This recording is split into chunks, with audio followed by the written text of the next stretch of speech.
Alors ce matin, je vais vous faire un petit enseignement, ce que j'appelle une exhortation spirituelle. Chut, chut, chut, chut, Anne-Marie. Sur la croix, sur ce mystère de la croix.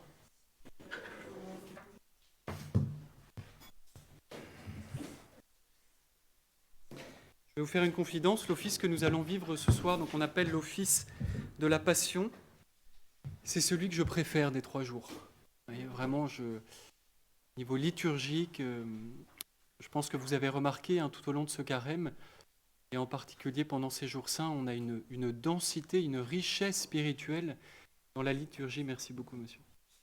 Dans la liturgie, je crois que on peut dire, on peut faire des conférences, on peut dire beaucoup de choses sur ce qu'on est en train de vivre.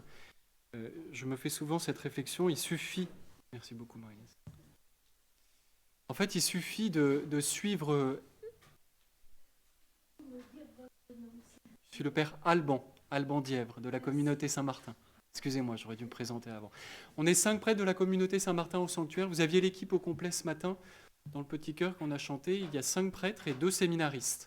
Voilà, donc je fais... Ouais. Les grands, là, les immenses. C'est une condition pour entrer à la communauté Saint-Martin. Il faut être grand. Bon, allez, on revient à l'office quand même de la Passion. Hein. Voilà, et donc ce que je vous disais, c'est qu'il suffit en fait parfois il suffit de lire ces textes, ces oraisons. Les oraisons sont les prières que le prêtre lit pendant la messe, de méditer aussi sur ces lectures de la Passion pour être complètement nourri. Alors on peut tirer de tout ça quelques implications spirituelles, c'est ce que je vais essayer de faire ce matin, mais voilà, soyons vraiment attentifs au cours de tous ces offices à ce que nous entendons. Je crois que le Seigneur attend de nous une grande attention, à la fois intellectuelle, mais surtout du cœur.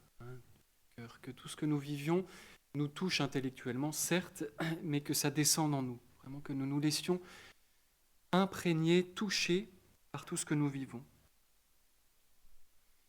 Je vous lis cette antienne qu'on n'a pas chantée hier, mais qui est dans la liturgie.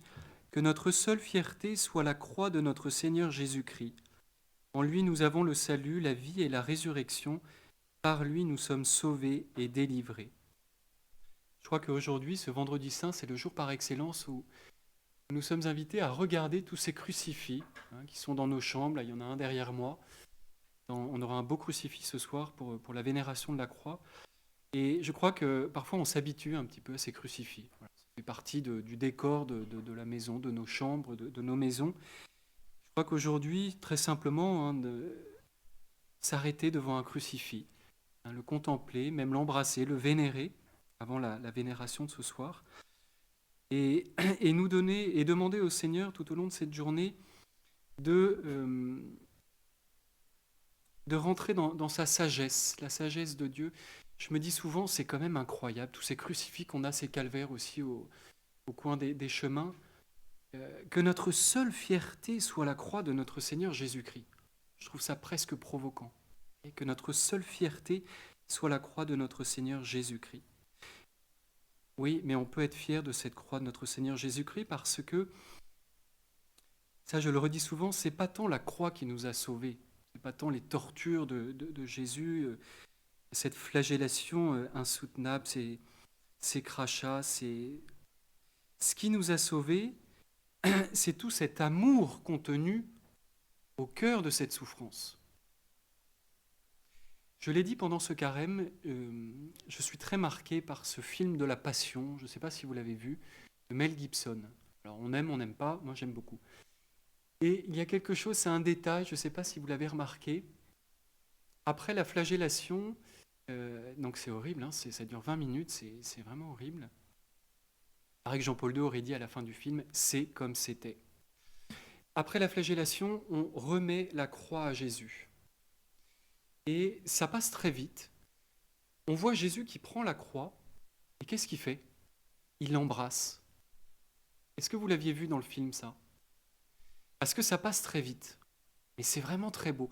On voit Jésus alors complètement défiguré, on l'a entendu ce matin, son aspect ne ressemblait plus à un homme. Il est complètement défiguré, il a perdu tout ce sang, et il reçoit la croix, et il l'embrasse. Je trouve ça bouleversant. Et c'est ça qui nous a sauvés. C'est pas tant les coups, c'est bien sûr les coups, mais c'est surtout cette confiance que Dieu a faite à son Père jusqu'au bout, cette acceptation de la volonté du Père, et surtout cet amour pour nous, cet amour pour les pécheurs. Quelque chose de bouleversant, il nous a aimés jusqu'au bout. Et je crois que c'est bon de... Effectivement, il y a un aspect communautaire dans ce salut, nous avons tous été sauvés, mais je le disais pendant l'homélie du dimanche des Rameaux, je crois, il m'a aimé, il s'est livré pour moi. Je crois que c'est quelque chose qu'il faut se redire tout au long de cette journée. Effectivement, nous avons tous été sauvés, bien sûr, bien sûr. Mais peut-être que cet aspect personnel de l'amour de Jésus pour moi, bien, ce soit quelque chose qui me touche profondément aujourd'hui.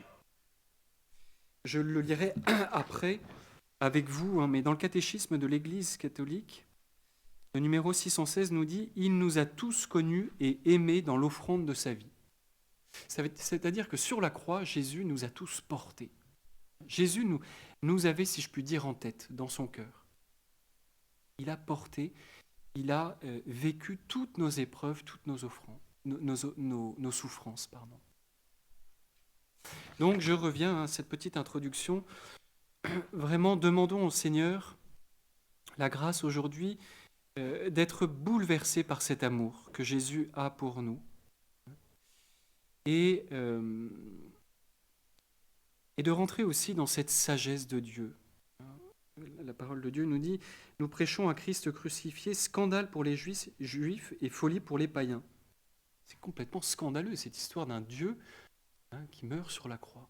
D'un Dieu qui est mis à mort par sa créature. Je crois qu'il faut s'arrêter un petit peu là-dessus quand même. Le langage de la croix est folie pour ceux qui vont vers leur perte, mais pour ceux qui vont vers leur salut, pour nous, il est puissance de Dieu. Il y a une puissance silencieuse qui est contenue dans ce crucifix, dans cette croix. Et c'est surtout cette puissance d'amour. Alors je vous dis un petit mot sur la liturgie. Je commence par la liturgie, c'est ce très bel office de la Passion que nous allons vivre ce soir. Je vous propose, vous l'avez sur la feuille, j'ai résumé, j'ai repris les éléments que nous allons vivre. C'est bien parfois de préparer les offices, ça vaut pour nous les prêtres, on est obligé de les préparer au niveau liturgique, mais aussi pour vous, comme ça, je pense qu'on goûte mieux, on subit moins ce qui se passe. Ce soir, nous allons rentrer, il n'y aura pas d'orgue, nous allons rentrer en procession. Il y a quelque chose qui est assez impressionnant, moi je trouve, c'est la prostration. Alors, nous avons choisi les prêtres je crois que c'est ce qui est prévu, le cérémoniaire me dira ça, parce que je préside ce soir. Mais l'année dernière, nous sommes arrivés en silence, et il y a un temps où nous nous mettons complètement allongés, le président et les célébrants. C'est ce qu'on appelle la prostration. Ça me rappelle souvent ce geste qu'on a fait au moment de l'ordination. Les prêtres, à l'ordination diaconale aussi, je crois, on est à terre pour montrer qu'on attend tout de Dieu, qu'on n'est rien. C'est vraiment présenter notre pauvreté au Seigneur et que nous attendons tout de Dieu. Donc une prostration qui va durer un petit moment.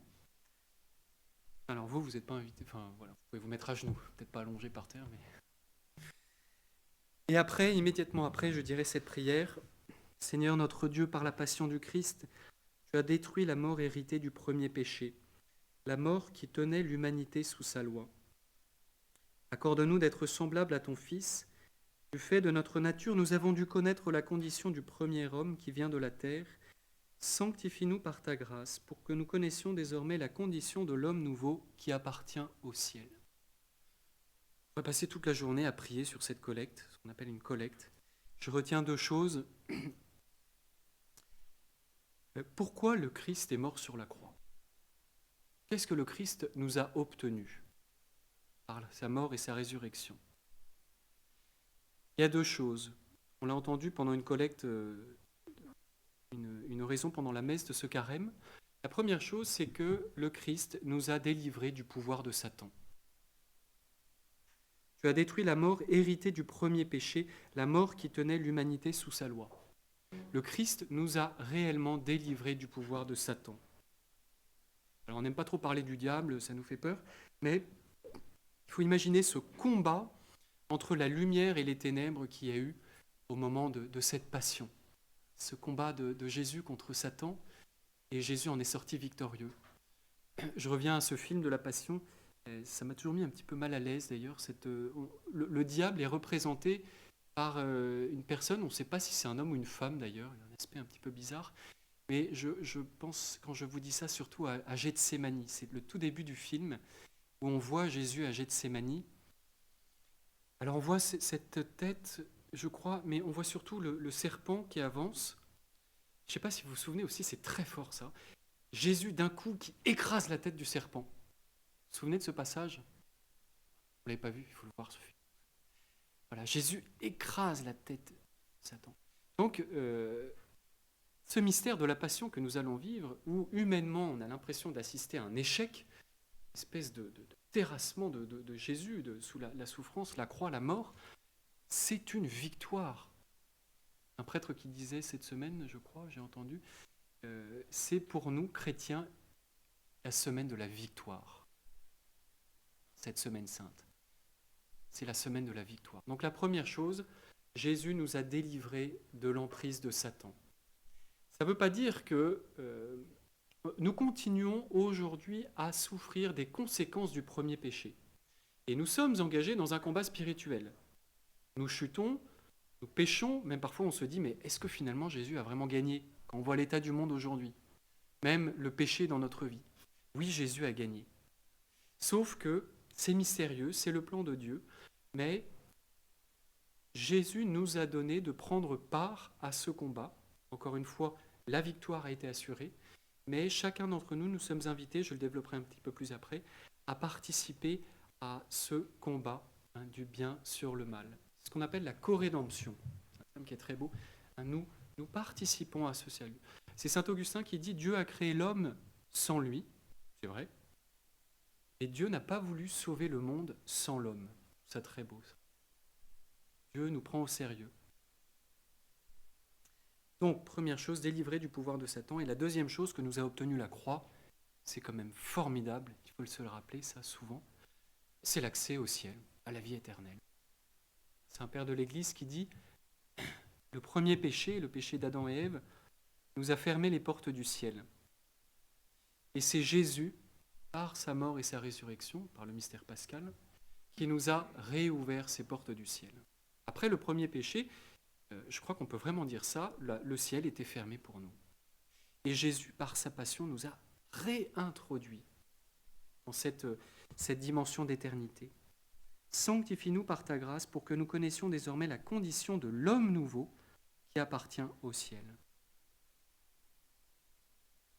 Jésus, on l'a entendu aussi pendant la liturgie de ce carême, si le Christ est mort, c'est que nous sommes invités à vivre une vie nouvelle.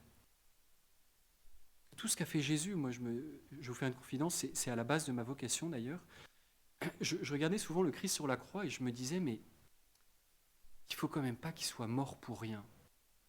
C'est d'ailleurs le 14 septembre dans un hymne qu'on dit, c'est dans le Dies Irae, on dit qu'un tel labeur, qu'un tel travail ne soit pas vain, qu'il n'y ait pas un échec de la passion. Et je me suis dit, mais non, mais voilà, il faut y aller, quoi. Il faut aider Jésus justement à assurer, si je puis dire, ce succès de la passion. Je développerai après, mais Jésus nous a obtenu sur la croix toutes les grâces de rédemption dont nous avons besoin. C'est Jésus qui a fait le boulot en entier. Mais il nous demande aujourd'hui de répandre ces grâces. Nous ne sommes plus dans l'ordre de l'acquisition des grâces, c'est Jésus qui nous les a acquis, mais nous sommes dans l'ordre de la distribution, répandre ces grâces sur les âmes. C'est saint Thérèse de l'Enfant Jésus qui dit « Un dimanche, en regardant une photographie de notre Seigneur en croix, je fus frappé par le sang qui tombait d'une de ses mains divines. J'éprouvais une grande peine en pensant que ce sang tombait à terre sans que personne ne s'empresse de le recueillir, et je résolus de me tenir en esprit au pied de la croix pour recevoir la divine rosée qui en découlait, comprenant qu'il me faudrait ensuite la répandre sur les âmes. » Magnifique ce texte. Sainte Thérèse a tout compris. Jésus nous a tout obtenu, mais que les grâces ne se perdent pas. que chaque âme puisse bénéficier de ces grâces de la passion, puisse être touchée par ce sang rédempteur. Je rappelle souvent je ne sais pas si rue du Bac, vous avez dû y aller, hein, certainement.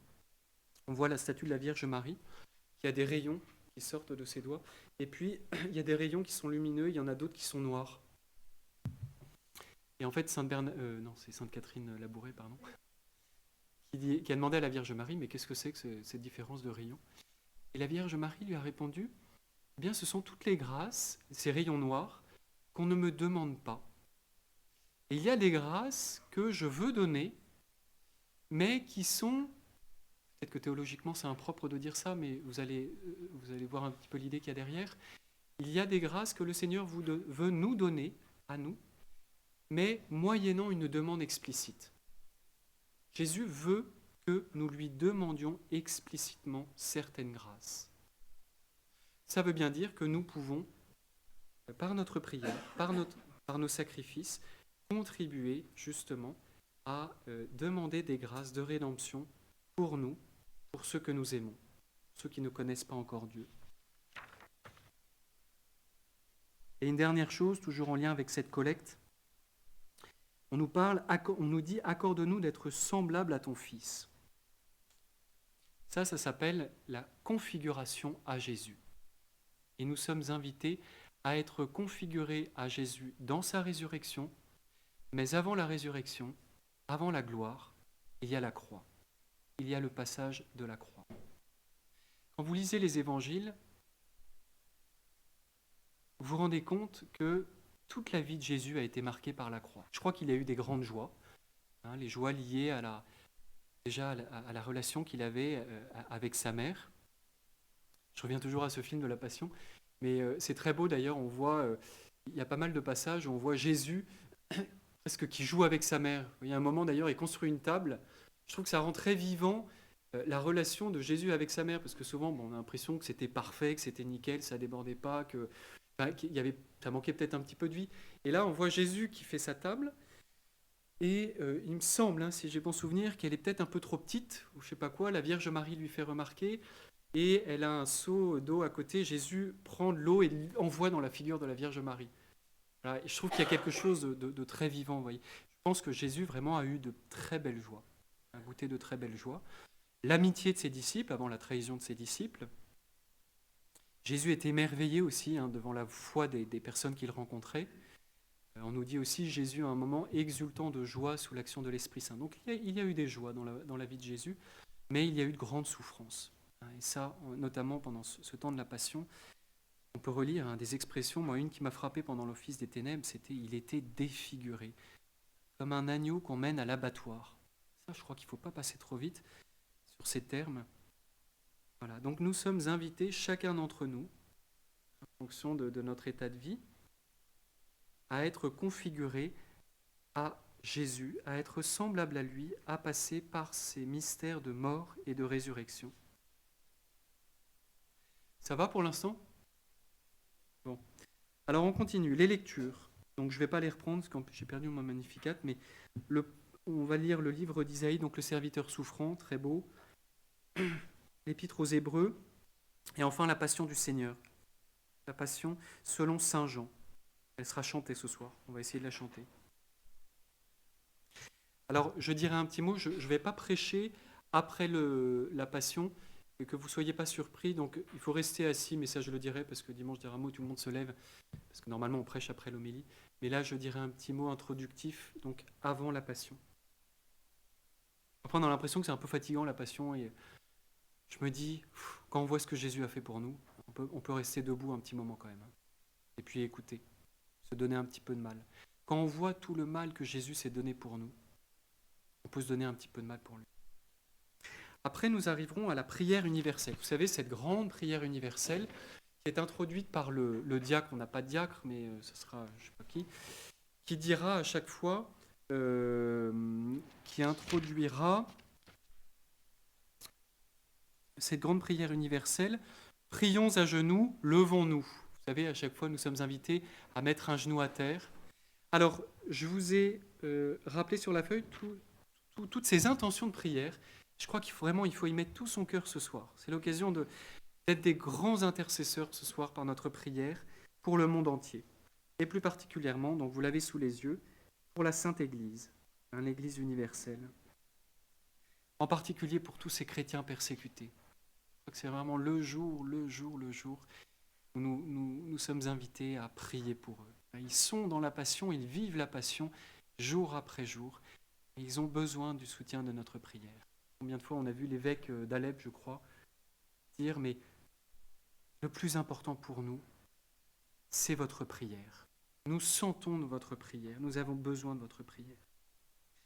Pour le pape, prions beaucoup pour le pape. Prions aussi pour Benoît XVI. J'ai vu ce matin que apparemment il est en train de doucement s'éteindre, alors je ne sais pas d'où ça venait, mais bon, je pense qu'il est plutôt en fin de vie. Donc c'est l'occasion aussi de prier pour lui, de rendre grâce. Benoît XVI a connu la passion aussi pendant son pontificat. Il a vraiment connu la passion. Pour le clergé et le peuple fidèle, c'est l'occasion de prier. Les sœurs, c'était très beau. On a une belle heure sainte qui est faite par les sœurs, et notamment cette intercession pour tous les prêtres. Moi, j'ai été très touché. Prier pour tous les prêtres, ceux qui vont bien, ceux qui vont moins bien. Pour les évêques, Barbarin aussi, on a prié pour le cardinal Barbarin. C'est très beau. Et le peuple fidèle, on prie pour vous aussi, c'est important. Pour les catéchumènes, ceux qui se préparent au baptême, je crois qu'en France, cette année, il va y avoir à peu près 5000 baptêmes, environ. C'est beau ça, c'est l'occasion de rendre grâce. Pour l'unité des chrétiens, très important ça. Combien de fois nous sommes, nous prêtres aussi, enfin tout le monde, par nos paroles, des contre-témoignages. Je le dis souvent, on est tellement peu aujourd'hui, on ne peut pas se permettre de perdre du temps et de l'énergie dans des divisions entre nous, entre chrétiens. Une espèce de querelle de clocher.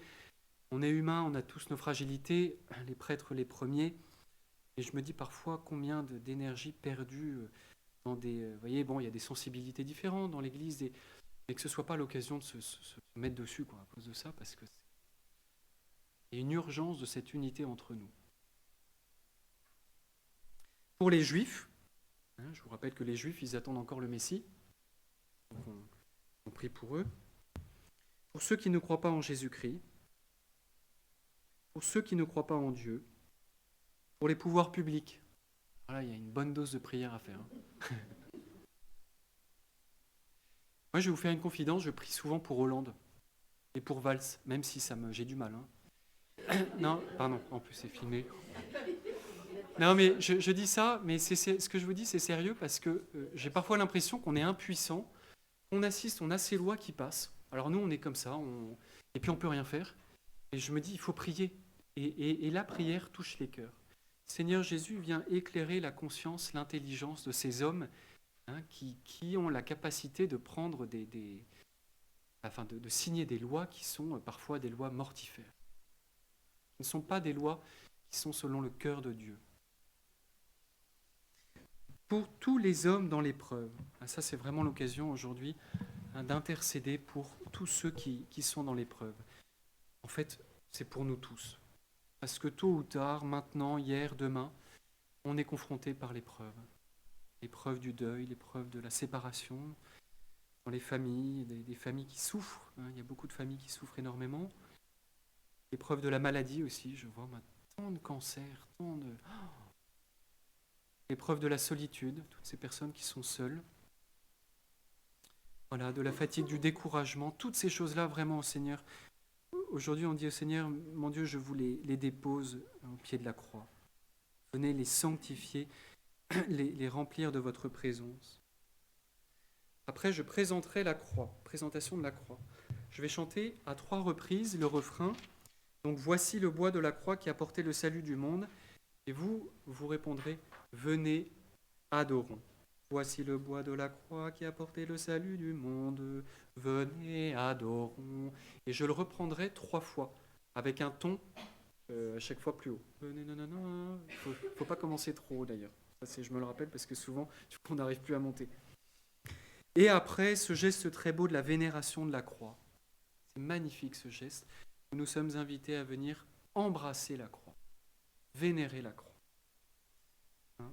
Nous rappelant, je vous le disais au début, hein, ce geste que Jésus, je ne sais pas s'il a vraiment fait, mais en tout cas on le voit dans le film, hein, de Jésus qui embrasse sa croix. Et pendant la vénération de la croix, nous allons chanter le chant des impropères. Ça vous dit quelque chose, ça? Vous savez, ce cantique, donc ça vient d'un mot latin improperium qui signifie reproche. Ah, mais ce ne sont pas des reproches pour nous accabler, mais quand même, on l'entendra et on le chantera. Jésus nous dit, voilà, moi j'ai tout fait pour toi, j'ai fait ça, et en retour, tu m'as donné ça. Ça s'appelle l'ingratitude. Et nous sommes invités aujourd'hui, hein, à sortir de cette ingratitude. À dire, je le dirai ce soir dans mon homélie, mais vraiment, c'est l'occasion de dire merci à Jésus pour ce qu'il a fait pour nous. C'est souvent un risque, c'est de nous dire que cette passion, ça a eu lieu il y a 2000 ans. On peut se dire, il y a plein d'autres personnes qui ont souffert depuis 2000 ans, qui ont été crucifiées, mais c'était Jésus là. Et donc, encore une fois, merci mon Dieu, la gratitude, que nous ne soyons pas vous savez, des enfants, on appelle ça des enfants gâtés, vraiment que nous ayons cette gratitude. Puis, vous savez, hein, c'est le seul jour de l'année, enfin dans demain aussi, où le prêtre ne célèbre pas la messe. Donc on a consacré hier pas mal d'hosties, et donc le prêtre aussi va communier, donc on communie, donc on passe directement au Notre Père. Et puis après, nous terminons par la prière finale. Voilà, bon, j'avance un peu parce que l'heure tourne. Ça va pour l'office, ce bel office de la Passion? Alors, je vous ai mis quelques citations de la parole de Dieu. J'en ai lu 2 versets tout à l'heure. Je ne vais pas les reprendre. Je crois que vous aurez un petit peu de temps aujourd'hui. Peut-être pour reprendre, hein, ces versets que nous lisons tout au long de l'année. Pour les méditer, vraiment, pour les relire, pour les goûter dans notre prière. Je vous lis juste ce verset de Luc, chapitre 9, versets 23-27. « Si quelqu'un veut venir à moi, qu'il renonce à lui-même, qu'il se charge chaque jour de sa croix et qu'il me suive. » Alors là, c'est le Seigneur qui nous demande ça. Il y a 2 choses là-dedans, c'est se renoncer à soi-même. Enfin, il y a plein de choses. Il y a venir à Jésus, se renoncer, se charger chaque jour de sa croix. Vous savez, je me fais souvent cette réflexion, les croix, parfois on se dit la croix, c'est le truc énorme qui... Je crois que les croix, on en a tous. Hein. Il y a les grandes et les petites croix. Les grandes croix qui parfois nous terrassent, nous accablent. Je pense à l'annonce d'un cancer, par exemple, dans une famille. Une espèce de tsunami familial qui vient nous ébranler. Et puis aussi ces petites croix du quotidien. Je crois qu'il ne faut pas passer trop vite là-dessus. Parfois on se dit, ce sont les contrariétés du quotidien. Vous voyez, supporter des personnes qui nous cassent les pieds. Ben, ça sont des croix. Et nous sommes invités à généreusement aussi les porter. Ou la fatigue. Nous sommes fatigués, nous faisons les choses avec parfois lassitude. C'est une croix aussi. C'est peut-être l'occasion aujourd'hui d'identifier nos croix.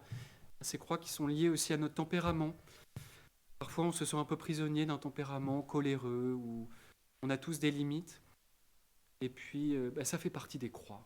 Ça aussi. Ça ne veut pas dire qu'il faut se convertir, hein, bien sûr, mais il y a des choses qu'on ne peut pas changer. On n'arrive pas. On voudrait, mais on n'y arrive pas. Ça, nous sommes invités aujourd'hui à reprendre cette résolution de généreusement les porter à la suite de Jésus. Alors le témoignage des saints, c'est le point suivant.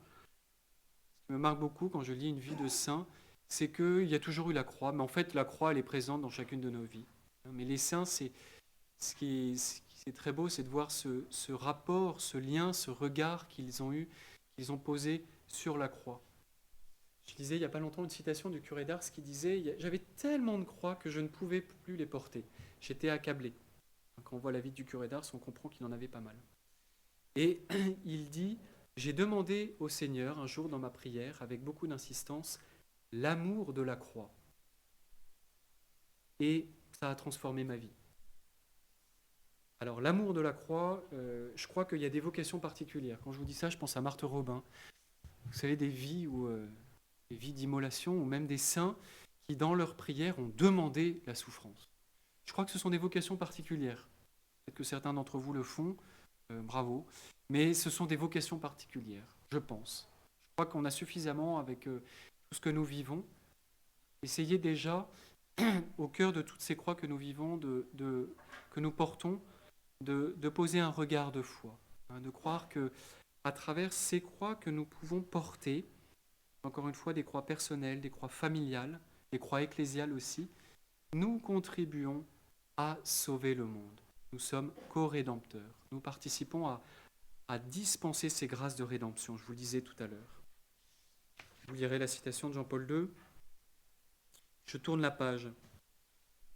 Alors ça, c'est quelque chose qui m'a beaucoup frappé. C'est un passage de l'homélie de Benoît XVI à l'occasion des obsèques de Jean-Paul II, hein, qui nous parle de ce Saint Jean-Paul II, hein, en rappelant deux moments de la vie de Jean-Paul II. Vous savez, Jean-Paul II, c'est quelqu'un qui physiquement était, on l'appelait l'athlète de Dieu, il faisait beaucoup de sport, il était incroyable. Moi, ça m'avait beaucoup marqué quand je l'avais vu, même si je ne l'ai pas connu très jeune, enfin il était plus très jeune quand je l'ai connu. Mais ça, c'est la première partie de sa vie, avec ses centaines de voyages. Ça, c'est Jean-Paul II fort. Jean-Paul II qui annonce l'Évangile. Et puis, il y a les dernières années de la vie du pontificat de Jean-Paul II.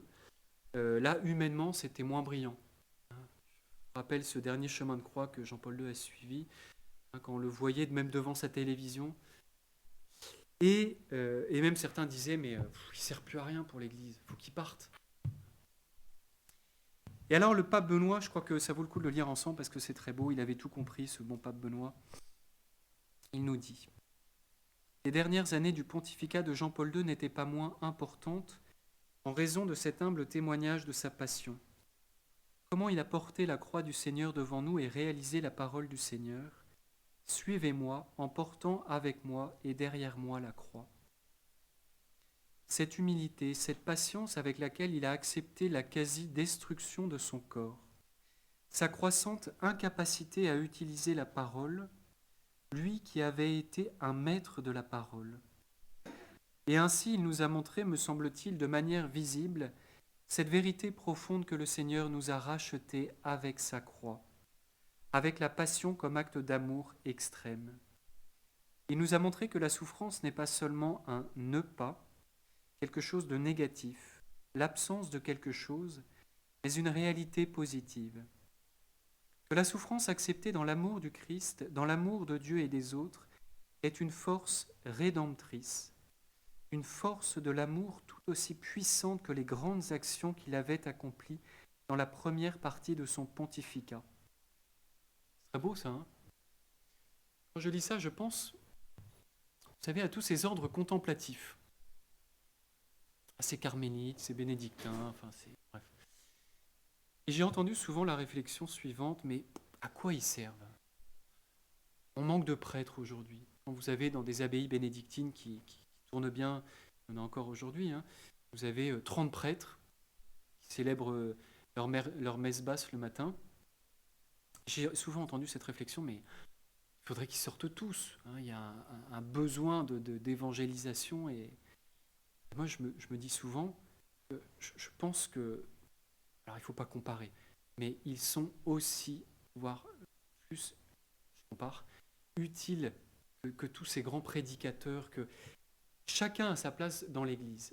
Mais les ordres contemplatifs, c'est une parenthèse que je vous fais, mais je pense qu'elle est importante, hein, dans la simplicité, dans l'humilité d'un cloître, hein, même quand on voit des communautés religieuses vieillissantes, qui sont plus que 8, 9, qui prient, qui se sanctifient, qui offrent leur souffrance pour le monde, pour nous, eh bien, à l'image de Jean-Paul II, dans une espèce de pauvreté humaine, elles sont autant, hein, importantes pour nous.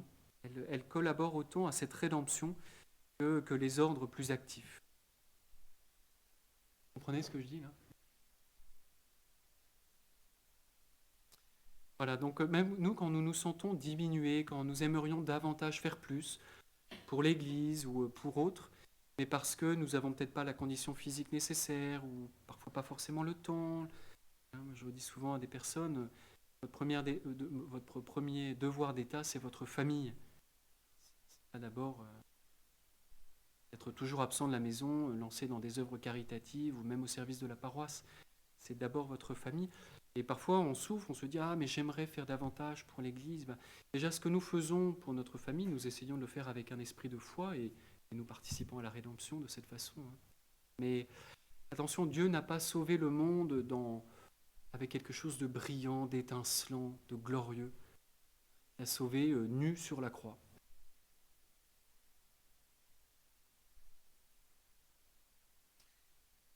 Après, un point sur le magistère, le pape Jean-Paul II a écrit une très belle encyclique qui s'appelle Salvifici Doloris. C'est toute une encyclique magnifique sur la souffrance.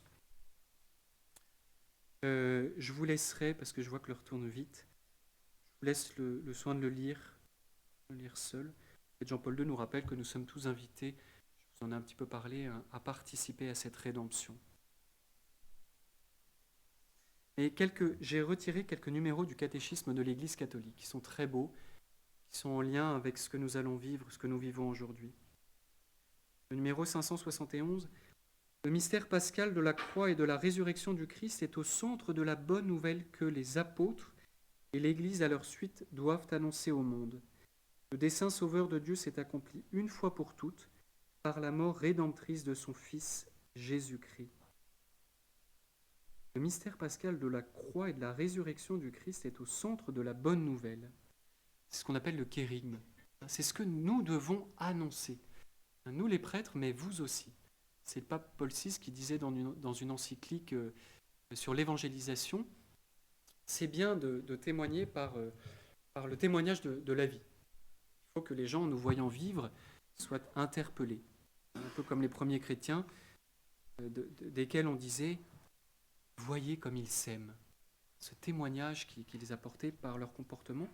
Et Paul VI continue en disant « Mais le simple témoignage ne suffit pas. Au bout d'un moment, pour tout chrétien, il faut une annonce explicite de Jésus mort et ressuscité. » Et ça, il faut parfois du courage. Alors pour nous prêtres, c'est peut-être un peu plus facile parce qu'on a l'habit pour ça, on se dit c'est leur boulot, quoi. Donc on le fait.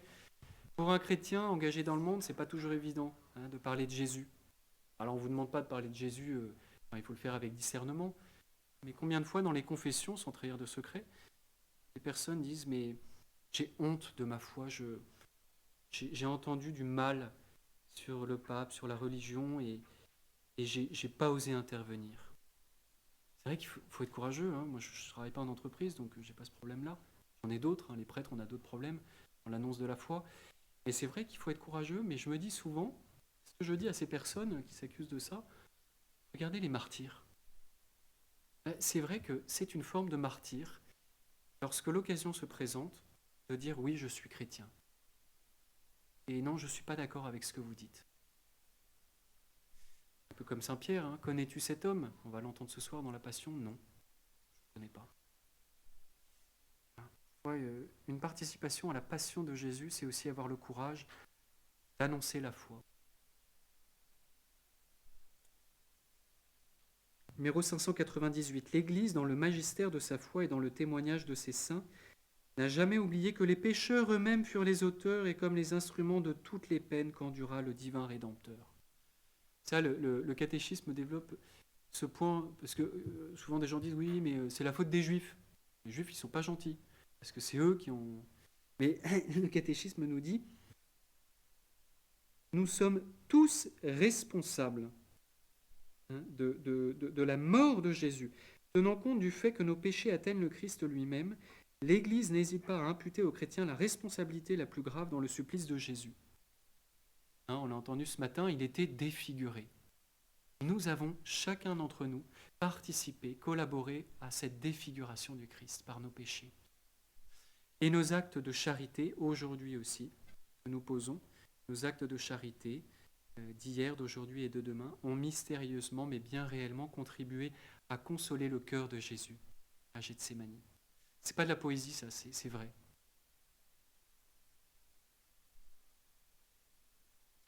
L'Église, à la suite des apôtres, enseigne que le Christ est mort pour tous les hommes, sans exception.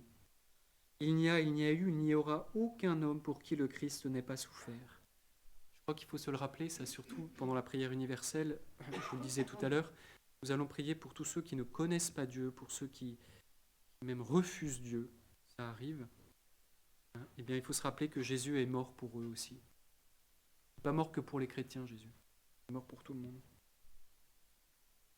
Numéro 609, Jésus a librement accepté sa passion et sa mort par amour de son Père et des hommes, que celui-ci veut sauver. Personne ne m'enlève la vie, mais je la donne de moi-même.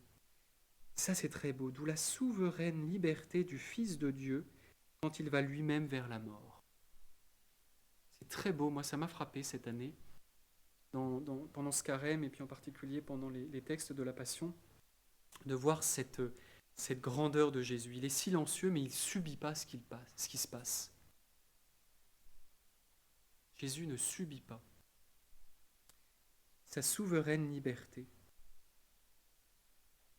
Et enfin, c'est l'amour jusqu'à la fin qui confère sa valeur de rédemption et de réparation, d'expiation et de satisfaction au sacrifice du Christ. Il nous a tous connus et aimés dans l'offrande de sa vie. J'ai commencé par là d'ailleurs et je termine là-dessus. C'est l'amour jusqu'à la fin qui confère sa valeur de rédemption et de réparation. C'est pas que la violence des coups, c'est l'amour jusqu'à la fin. Alors je termine vraiment en 3 minutes en vous donnant quelques petites implications spirituelles. C'est important de concrétiser tout ça dans notre vie. Une première remarque, c'est que ça, c'est le pape François qui nous dit qu'il ne faut pas avoir peur de la croix. Vous comprenez ce que je veux dire? On a tous peur de la souffrance. Jésus à Gethsémani a transpiré des gouttes de sang. Moi, je vous fais une confidence, j'ai souvent peur qu'arrive dans ma famille une maladie. Vous voyez, on a déjà été touché par un cancer dans la famille et je me dis, souvent j'ai peur que ça revienne. Surtout, nous prêtres, on énormément de gens qui sont confrontés à ça. Et le pape François nous dit, mais il ne faut pas avoir peur de cette peur. Parce qu'on a un cœur, une sensibilité. Ce qu'il faut demander au Seigneur, c'est la grâce de ne pas fuir la croix quand elle est là. Je vous lis cette belle parole du pape François. Il nous dit, il faut demander la grâce de ne pas fuir devant elle, devant la croix, même si nous en avons peur. Jésus a dit, Père, éloigne de moi cette coupe. Mais il a ajouté, que ta volonté soit faite. La croix fait peur. Même parfois, on se dit, une vie réussie, c'est une vie qui n'a pas de croix. On envie parfois les gens, même des familles, on se dit, moi ça m'est déjà arrivé de me dire, mais dans cette famille, il n'y a aucun problème, il n'y a pas de croix. En fait, il y en a dans toutes les familles. Et d'ailleurs, les disciples, le pape François dit, à propos de la Passion, quand Jésus va commencer à parler de la Passion, on nous dit, les disciples avaient peur de l'interroger. Ils ne veulent pas en entendre parler. Nous, parfois, on ne veut pas en entendre parler. Peut-être aujourd'hui, jour où nous prions pour Marie,